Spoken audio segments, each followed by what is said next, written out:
are you? How are you doing today? My name's Janelle, and today I'm going to be sharing with you the very bizarre, twisty-turvy way I found my apartment down here in Florida, and kind of the whole lesson behind this is if you keep trying, sometimes it works out. So, when I had moved to Florida just over a year ago on July 1st, I had no idea where I was going to live. I didn't have a job, and I was kind of slumming it in my mom's 55 and older community. So, yeah, what a way to start a new chapter of life. But here we are, over a year later, and I have been staying in this apartment since November of 2019. It has been amazing, and I don't think I would have appreciated it as much if I didn't go through everything that brought me to where I am today, I am a very grateful person in general, but wow, what a time. So let's start. So I moved here in July of last year, and in August, I was starting to talk to a landlord that my mom's friend already rents from.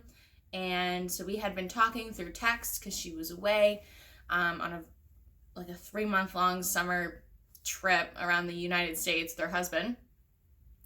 And we were talking, and basically she said, if you can move in September 1st, you can have that first month free because you're going to have to clean it yourself. I'm not going to be back till October.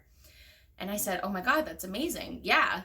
In August, I did have a job. I did not make very good money there, so I do have a different job now. And I couldn't believe it. I was like, oh my God, I'm going to be moving into an apartment soon. This is amazing. It was a 2-bedroom. The rent was pretty cheap already. It was just about $1,200, but nothing was included. But that is kind of expensive too for somebody who is living on their own. I really don't have a good idea of how much money I'd be making, but I was very hopeful. I also do Lyft, so I have incomes. I can make this work. Plus, I have 3 months that I can stay at my mom's house, and that's it. My name is on the house, so I can stay there legally for 3 months. It's kind of like the parks rule because I'm not 55. Shocking, I know. And time's a ticking. And I was 24 at the time. I need to move out. I need to be on my own and really get everything going. So I was so excited. I was like, oh my God, it's really going to happen. This is amazing. I'm going to get a month free rent. Month of free rent, yeah. And so then time got closer to September. I didn't quite have all the money, so I said, hey, is it okay if I move in October, like October 1st? And she said, that's better for me. I'll be able to clean it, blah, blah, blah. I was like, okay, great. So then, now she's pushing it off. This is where it got weird. So September wasn't really a solid date anyways. It was mostly October we were both shooting for. And then her time got pushed of being away. And I was like, okay, that's fine. And so she said, a few days into October. Okay, fine. Let's do that. And so then we finally meet. I start filling out paperwork, about halfway done.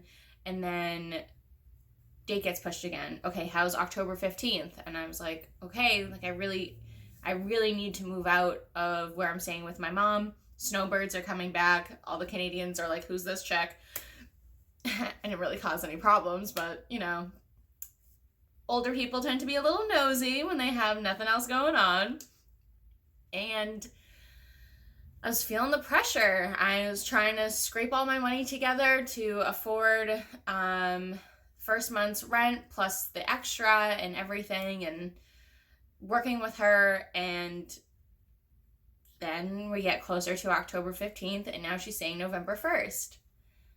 And I just said, okay, I really need to move. This can't be pushed back further. I need to figure out if I need to find somewhere else, or is this going to really work? So then we meet again. I fill out some more paperwork. I'm about halfway done the paperwork. And then she says to me, I'd feel more comfortable if you talked to my husband. And that's when I started feeling very apprehensive. So I call her husband. I've never met this person. He basically tells me that I hope you understand that this is an important financial decision because it's essentially like we're loaning you money to live here. And I was really kind of taken aback by that and insulted because I own a car. Well, I don't own it, but I'm making payments, and that's my point of like, I make payments on my car. She started asking me questions too before I even talked to her husband of, so what would you do if you lost your job? What would you do if you got sick? What would you do if your car broke down and you couldn't get to work? Figure it out. I'm an adult. I will have to figure it out. I don't know what to tell you. What would you do? Do you just sit there and give up? I don't think so. If there's a will, there's a way, and I need to move out. So it was just getting very weird. The husband was very off-putting to me about their confidence in me being able to live there. And I get that. I'm young and everything, and if you don't feel comfortable, you shouldn't have been toying me around since September. It's almost November, and you know I need to move. Like, this is kind of ridiculous. If you don't think that I would have been a good candidate, why didn't you talk to me about this in September or August when we first started talking?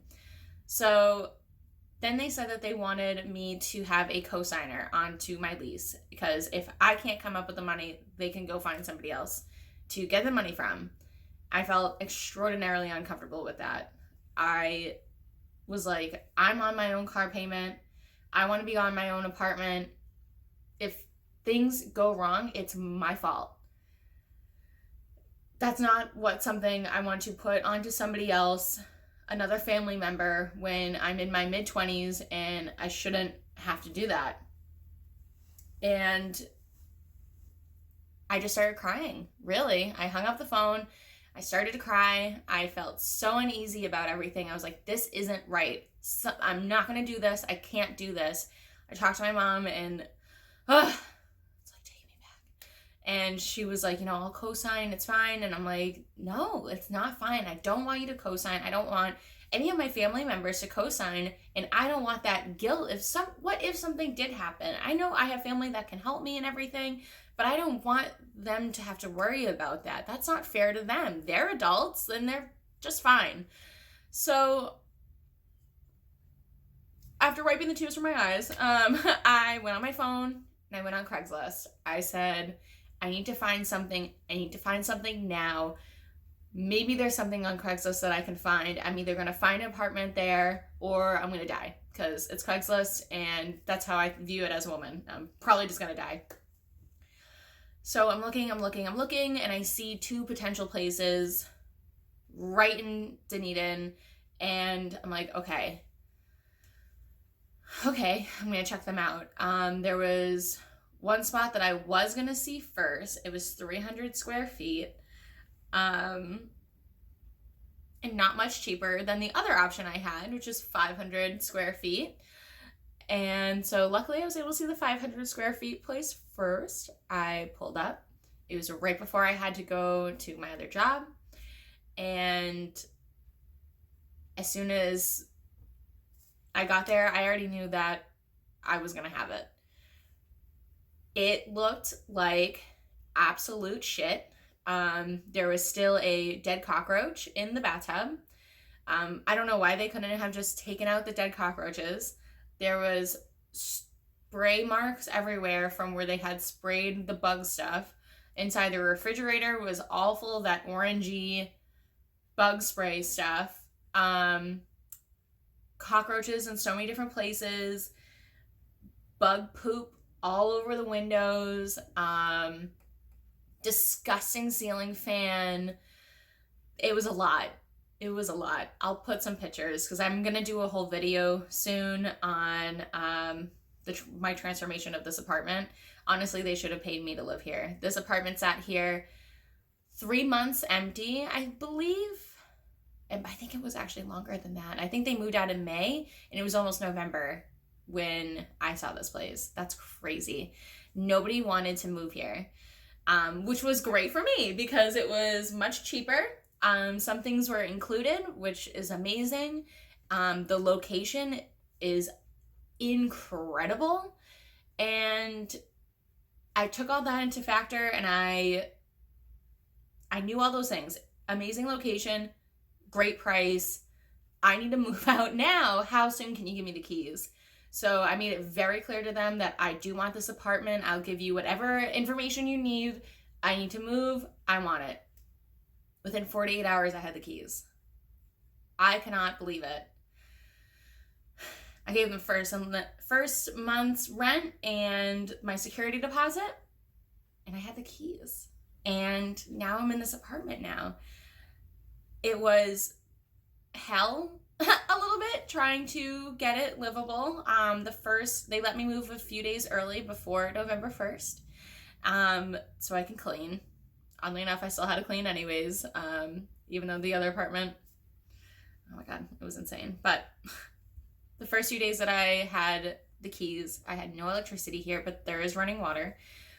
So last October was extraordinarily hot, but I started getting it clean. My mom and I shampooed the carpets and just trying to get it livable. And I didn't have much when I first moved in here at all. Most of my furniture actually is from either free thrift store. It's mostly all secondhand, which is amazing because when I someday move again, there's barely any furniture in here I need to get rid of. Take with me. I slept on a futon from November till halfway through January, and now I have this amazing bed, which I did get with help from ASL Reviews. I'll leave them down below. They are amazing, and they have so much information on different mattresses. They have YouTube videos. They also have a website that has coupons if you're interested in any mattresses. And getting my bed was really such a milestone because I had already been in my apartment for a few months. I had been paying my rent, other landlord that I potentially would have had. And I finally saved up enough to get my bed, and it's just amazing. So yeah, it is really weird because sometimes I'll drive by that other apartment if I have to, for traffic reasons, and there isn't a car there. Apparently the person who ended up renting from them is still paying the rent, but like lives in a completely different area. And I'm like, that's so weird. It's funny how things work out. So yeah, I will leave pictures of, you know what? I'm going to save that. I'm going to save that for when I do the transformation of my apartment. It's insane how much I had to clean in here, but hey, I now live so close to my new job, and everything ended up working out. So, you know, if you have a crazy landlord situation like I did, comment down below. Let me know about it. I'm really thankful that I don't even ever see my landlord. The old landlord that I would have had, she was like, oh, don't be concerned if you see me in your backyard on some days. I just like to do some gardening. No, get out of the backyard that I am renting. Like, I like to have coffee outside and just relax and not wear a bra, and I don't want to look at you. Thank you. And my landlord has been really good about, they gave me a new ceiling fan. They also gave me a new hood above the stove. Those two things had to be replaced, and they actually just replaced my porch, their porch, because that was about to cave in. This building has been here since like 1910. So yeah, I'm extraordinarily lucky. I share this place with one person who lives in a different spot. We don't have any community area. It's great. He's normal, and I love it. So thank you so much for watching. If you would like to go onto my Instagram, I have a whole, on like the story highlight things, a whole thing of me moving and the whole journey of that. So you can like click through that and see kind of a, what's it called? A summary of my moving experience from New Hampshire to Florida. which someday I'll get into more when I feel emotionally ready to like talk about that. And yeah, follow me on there. I also have an OnlyFans too that is all about positivity. I try to post there almost daily or very frequently about motivating things that will help you, things that I'm going through, kind of a place so that you can kind of find somebody to relate to and get your mind thinking and, have a positive place on the internet to go to, which is, something I pride myself on. I also now have my own website at thejinelleb.com. I'm working on another blog post soon about the importance of your space and how that affects you mentally and how your mental state does affect your space. And it's what a journey that is too. But yes, again, thank you so much. Thank you to my new subscribers and also to the people that have been following me on my other platforms. Enjoy your day, and more content coming. I'm telling you, it's happening. All right, bye.